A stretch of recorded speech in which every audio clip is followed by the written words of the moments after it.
l'histoire d'une mère de famille qui a une fille qui entre dans l'âge adulte.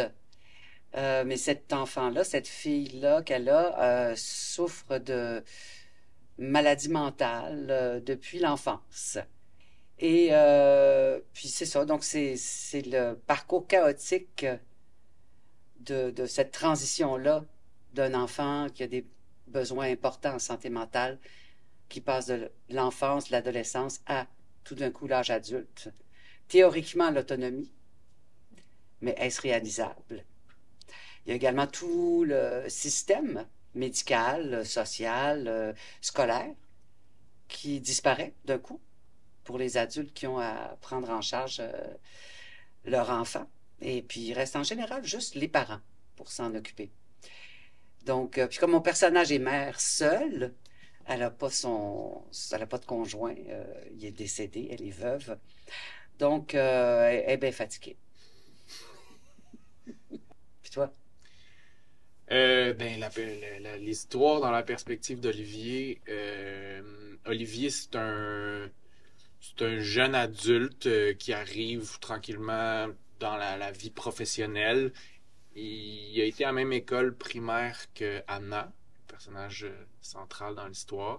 Puis c'est un gars simple qui porte son histoire, ses problèmes, mais qui veut pas trop déranger, en fait, qui veut plutôt faire plaisir à tout le monde. Ouais.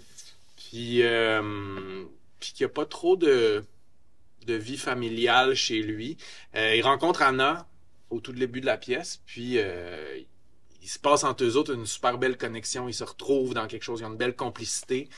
Puis surtout, ben c'est ça, on va suivre avec lui, contrairement à la vie de sa mère, on va suivre avec Olivier ce que c'est que de rentrer dans la vie de quelqu'un qui a un trouble comme ça, puis qui a forcément un impact sur les gens autour d'elle. Mm. Ben, je pense que Renée, la mère aurait besoin de...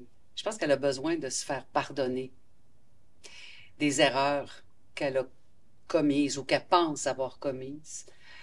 On fait forcément beaucoup d'erreurs quand on est parent, hein. Et dans le cas d'un enfant qui a une maladie mentale importante, comme c'est le cas en tout cas pour Anna, les erreurs qu'on commet comme parents peuvent avoir des conséquences plus graves. Et je pense que c'est ça qui la stresse énormément, qui l'épuise énormément. Elle a besoin de se faire dire, OK, ça va être correct.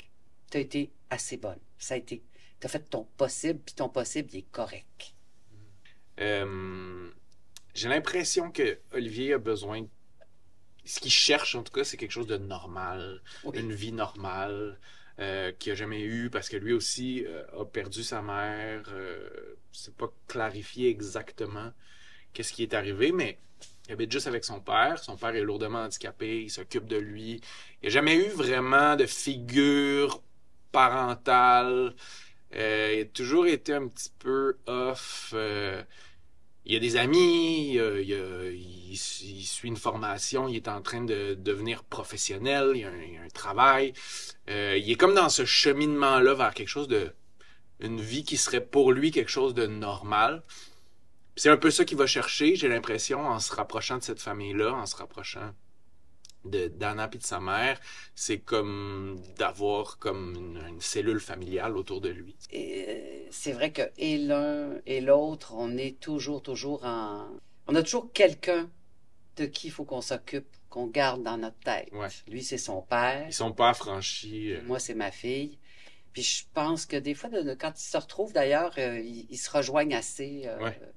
Ouais. là-dessus. Ouais. Qu'est-ce qu'elle regrette? Elle regrette d'avoir mené sa fille sur un chemin médical qui semble être sans retour. Mais en même temps, avait-elle les moyens de faire autrement? Était-il possible de faire autrement? C'est difficile à dire. La pièce répond pas de manière définitive. Est-ce qu'on peut vraiment les diagnostiquer dans l'enfance? Je suis même pas sûre que la psychiatrie ait répondu de façon définitive là-dessus. Moi, je pense que c'est encore sujet à débat. C'est encore sujet à débat. Puis il y a aussi la difficulté que quand tu prends des décisions médicales pour quelqu'un d'autre, ces décisions-là qui impacteraient toute la vie de l'autre personne, c'est une lourde responsabilité. On peut s'en vouloir longtemps de se dire, et si j'avais pris la mauvaise décision? Je ne dis pas qu'elle s'est trompée, Ouais, ouais, mais en ouais. tout cas, elle peut s'être trompée. Ben, puis ça soulève plein de questions aussi sur la place de la médication, là, plus largement Aussi, dans le développement, tu sais, des enfants, puis bien dans sûr. ce que ça crée comme réflexe, là, comme apprendre à vivre avec un trouble, Ouais, puis comme cet outil-là qui est la médication. Là, dans ce cas-là, c'est comme extrême, là, tu sais, ouais, c'est comme une condition de santé mentale qui est extrêmement complexe, puis extrêmement aussi envahissante. ouais. Mais moi, je trouve que ça pose quand même des questions super intéressantes. Ça soulève, je pense, plein de réflexions. Mais le fait est qu'une fois qu'on est sur un chemin de médicalisation, c'est difficile d'en sortir. Mhm.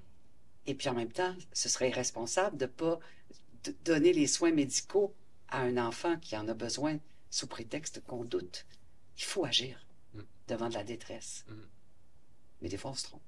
Avec... Ouais. Puis c'est un doute, je pense, avec lequel doivent vivre beaucoup de parents, là. Ouais. Ton personnage, as-tu fait des erreurs? Je suis pas sûr qu'il regrette parce que ça y a fait vivre quand même des choses importantes, j'ai l'impression, dans sa Ouais. vie.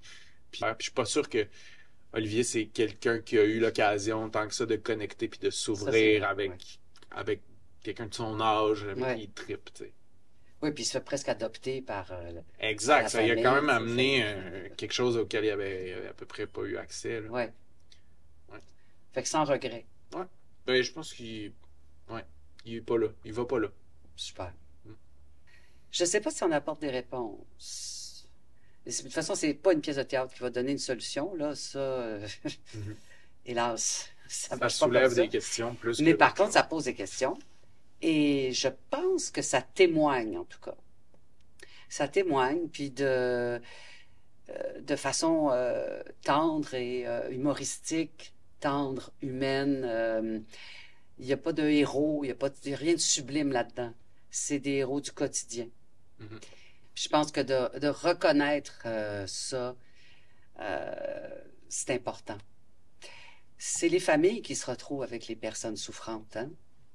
On n'a pas jamais vraiment trouvé de système magique là, qui fait que la vie est un long fleuve tranquille.